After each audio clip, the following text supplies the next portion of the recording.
Oke, jadi cerita diawali dengan seseorang yang terlihat jatuh dari gedung. Dan inilah dia sang tokoh utama kita.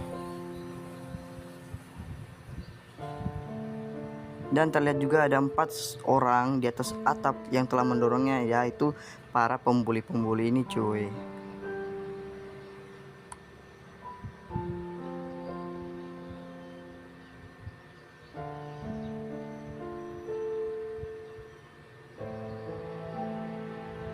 Oke, gambar berpindah di rumah sakit Samlim Medical University ini ya. Di sini udah 3 bulan si MC kita ini koma. Dan ini terlihat juga neneknya yang ingin cucunya kembali. Dan juga ini sedih banget ya, sumpah. Ini sedih banget ya. Sang nenek mengharapkan cucunya ini kembali, sampai-sampai yang membuli dia, yang menjatuhkan dia itu menyerah atas kasusnya karena nggak ditahu kenapa dia bisa jatuh. Karena neneknya ini karena neneknya ini kurang uang gitu guys ya. Mereka nih berkecukupan ya, tidak berkecukupan apa sih, itulah. Sini juga terlihat adiknya yang menjadi bahan bulian ketika kakaknya sudah tidak menjadi bahan bulian lagi ya. Jadi para pembuli itu mereka semua membuli adiknya.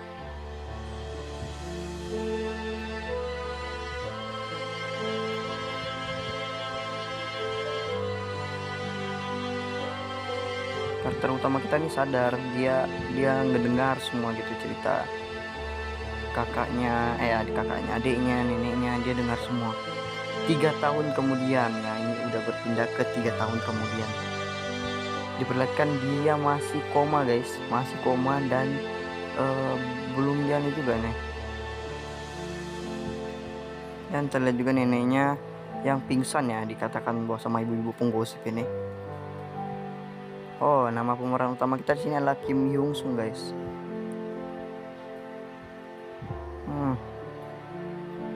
Dilihat juga di sini sepertinya dia sudah nggak sanggup di rumah sakit ini karena banyak orang juga yang tidak menyukainya.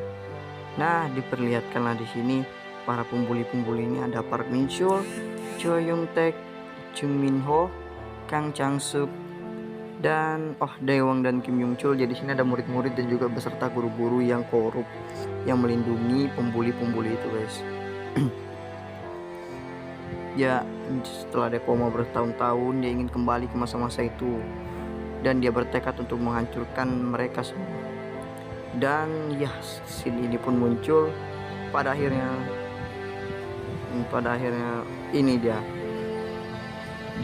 sudah sampai membayangkan di komanya itu, pas dia lagi di dalam keadaan koma, dia membayangkan cara-cara untuk mengalahkan semua pembuli ini. Dia memikirkan setiap hari, setiap bulan, setiap minggu, setiap detik, setiap menit, sampai bertahun-tahun dia memikirkan caranya.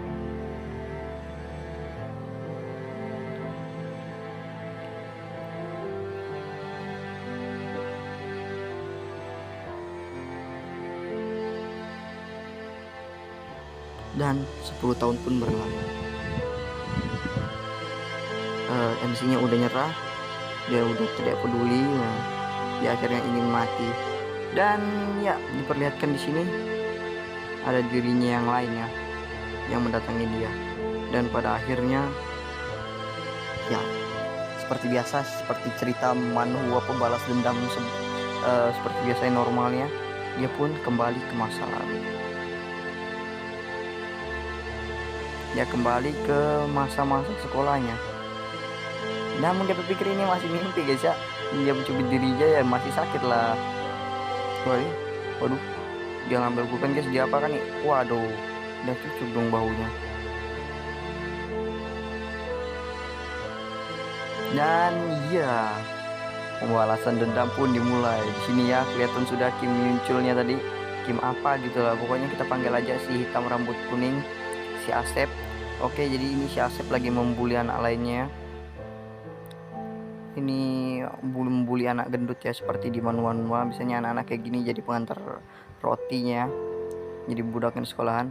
Karena tidak tahan dengan situasi ini, dia keingat masa lalu, masa kelamnya ya, yang sampai koma dibuat oleh si Asep rambut kuning tai ini guys. Dia pun memberhentikan si Asep ini. Nah di sini jadi ini ceritanya nih sebelum mereka ini ya, sebelum dia kayak ketemu pembuli ini ya, dengan sombongnya si pembuli pakai kos kutang si J ini banyak bicara ya, langsung dibogem sebelah kanan gitu, di hook di kanan. Oh tuh dia kembali ke masa dimana dia masih kelas 1 SMA, ke masa yang selalu didambakan. Semua orang di kelas terdiam ketika si Asep kena hook ya, kena pukul. Langsung di sini dia melakukan balas dendam yang bisa dihantarkan kepalanya berkali-kali, dan inilah pembalasan dendam Hyun Sung setelah puluhan tahun ya, 10 tahun di koma gara-gara si Asep rambut kuning sama teman-temannya. Oke, kalau nikmat aja di sini.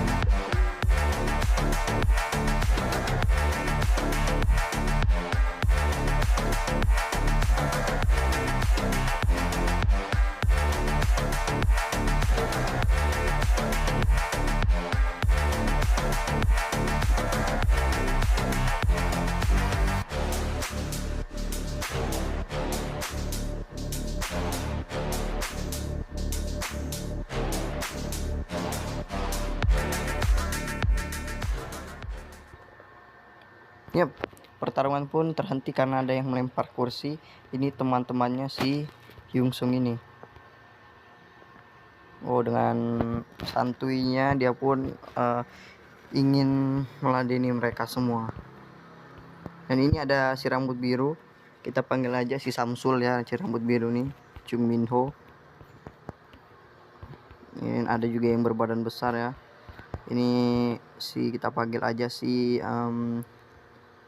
apa ya, si Agus aja lah ya. Nah ketika si Agus ini mukanya sudah kayak Boruto mau nangis, nah tiba-tiba datanglah guru ya, jadi mereka nggak jadi berkelahi. Dan pada akhirnya ayalah pokoknya si Agus ini sok-sok ya mau menghantam MC kita. Dan juga ada situ kalian lihat ini yang kayak orang pengidap narkoba, ini kita panggil aja si ini si Arif lah. Nah oke. Nah sini si Asep ya lagi ini dia sudah bonyok, dia ingin balas dendam ya pastinya kalau habis dihantam kayak gini ya, biasanya pembuli-pembuli. Nah nih sudah sok-sok deh nih, dia bilang tunggu kelas berakhir mau langsung dihantamnya nih guys MC kita. Namun ya pikirannya salah, dan ternyata ketika jam selesai dan guru keluar terjadilah ini.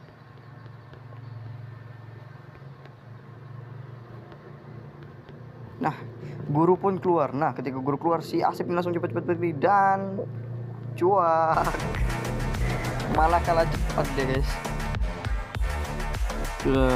Kita lanjut lagi nggak sih?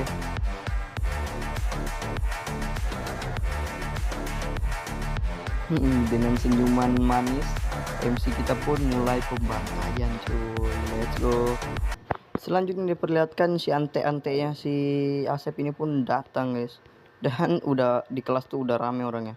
Dengan terkejutnya si apa sih namanya tadi, sampai lupa aku guys, si Samsul langsung mendatangi si Asep untuk melihatnya, dan si Asep pun sudah babak belur coy. Aduh, oh udah selesai dapat si Hyun Sung, udah mati enggak sih, udah bonyok guys ya.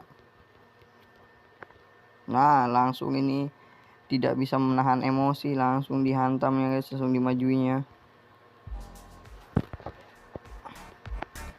Dengan pikirannya dan juga dengan rencana yang sudah dia rencanakan selama 10 tahun, dia pun langsung hajar ya. Jadi dia sudah tahu ya semua kelemahan mereka, dari cara bertarungnya apa. Nah dia pun main dengan tidak adil guys ya, yaitu memakai kunci untuk menghantam batu kepalanya ini. Tanpa ampun guys, ini balas dendamnya selama bertahun-tahun sudah dia rencanakan. Lagi dihantam dari sebelah lagi temannya. Ya jadi bisa dia sinilah pembalasan dendamnya Hyun Sung.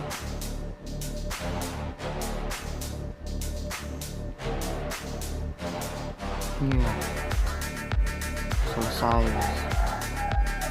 Nah ketika udah selesai membantai mereka itu, masih ada satu orang lagi tersisa, si Samsul ini guys.